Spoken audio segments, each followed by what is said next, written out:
Selamat pagi, tetap semangat teman-teman kembali lagi bersama channel Rahmat Firdaus. Ya, saya akan coba menjelaskan, kemarin saya sudah jelaskan tentang deposito. Sekarang saya akan coba menjelaskan tentang reksadana. Ini yang paling penting teman-teman, karena reksadana dari masyarakat menengah ke bawah sampai menengah ke atas pasti akan berinvestasi ke reksadana. Kenapa dia harus berinvestasi? Biasanya dia memikirkan yang namanya inflasi, biaya pendidikan, dan lain-lain teman-teman.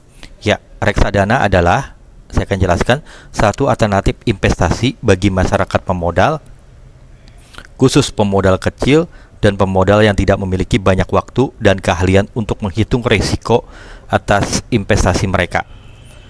Reksadana dirancang sebagai sarana untuk menghimpun dana dari masyarakat yang memiliki modal, mempunyai keinginan untuk melakukan investasi, namun hanya memiliki waktu dan pengetahuan yang terbatas. Selain itu, reksadana juga diharapkan dapat meningkatkan peran pemodal lokal untuk berinvestasi di pasar modal Indonesia.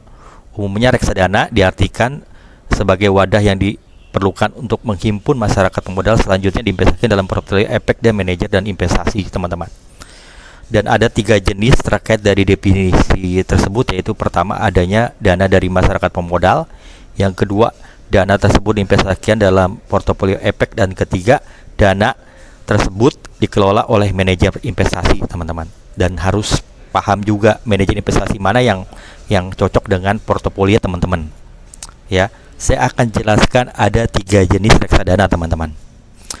Secara umum jenis reksadana terbagi menjadi 4, yaitu reksadana pasar uang, ya, pendapatan tetap, dan campuran, serta saham. Nah, kalau di paling tinggi untuk returnnya, bunganya biasanya itu ada di saham teman-teman. Tapi biasa yang harus punya profil high risk return, semakin tinggi risiko semakin tinggi keuntungan. Yang pertama reksadana pasar uang, ya teman-teman. Di sini bagi orang-orang yang biasanya dia tidak meresiko, tidak terlalu berani. Reksadana pasar uang atau disebut dengan money market fund, reksadana pasar uang adalah jenis reksadana yang melakukan investasi pada jenis instrumen pasar uang dengan masa jatuh tempo kurang dari setahun, teman-teman. Ini kalau kurang dari setahun ini biasanya jatuhnya di pasar uang. Ya, yang kedua itu reksadana pendapatan tetap. Reksadana pendapatan tetap adalah jenis reksadana yang dimana diinvestasikan secara kurang 80% dari aktivitas dalam bentuk efek uang atau obligasi teman-teman. Nah, yang ketiga adalah reksadana campuran, adalah jenis reksadana mengalokasikan dan investasi dalam portofolio dan bervariasi instrumen investasi dalam bentuk saham dan kombinasi dengan obligasi teman-teman. Itu sedikit pengetahuan tentang reksadana. Yang keempat adalah reksadana saham, equity fund, reksadana jenis reksadana yang berinvestasikan sekurang-kurangnya dari 80% dan pada aktivitas dalam bentuk efek bersifat sekuritas. Mungkin itu aja teman-teman. Secara detail saya tidak jelaskan secara detail, tapi pengetahuan tentang reksadana. Oke teman-teman, tetap semangat.